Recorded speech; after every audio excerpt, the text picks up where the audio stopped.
আসন্ন ২০২৬ ফিফা বিশ্বকাপের সব ম্যাচ এবার বিনামূল্যে দেখা যাবে ইউটিউবে। আর এমন ঘোষণাকে ঘিরে ফুটবল বিশ্বে শুরু হয়েছে তুমুল আলোচনা। চমকপ্রদ বিষয় হলো, এমন উদ্যোগের সাথে জড়িয়ে আছে ফুটবল বিশ্বের অন্যতম বড় তারকা ক্রিশ্চিয়ানো রোনালদো। তবে এটা শুধু ব্রাজিলের নাগরিকদের জন্য। তারা 4K রেজলিউশনে ম্যাচগুলো স্ট্রিম করার পরিকল্পনা করছে।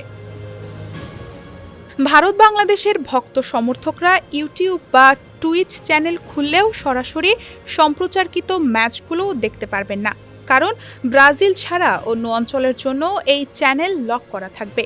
কেজ টিভির মূল সংস্থা লাইভ মোড কেবল ব্রাজিলিয়ান অঞ্চলের জন্য ডিজিটাল স্বত্ব কিনেছে।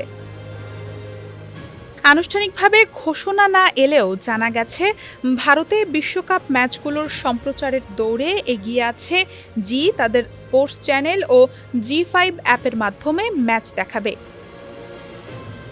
তবে ক্রিশ্চিয়ানো রোনালদোর বিনিয়োগ করা একটি ইউটিউব চ্যানেল থেকে বিশ্বকাপের ১০৪ ম্যাচ বিনামূল্যে দেখা যাবে।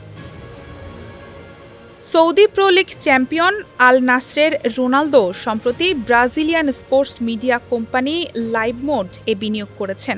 এই কোম্পানির সঙ্গে অংশীদারত্ব চুক্তি করেছে কেজ টিভি।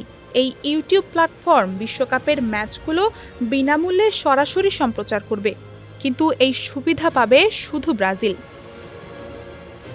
ডেস্ক রিপোর্ট, সমকাল।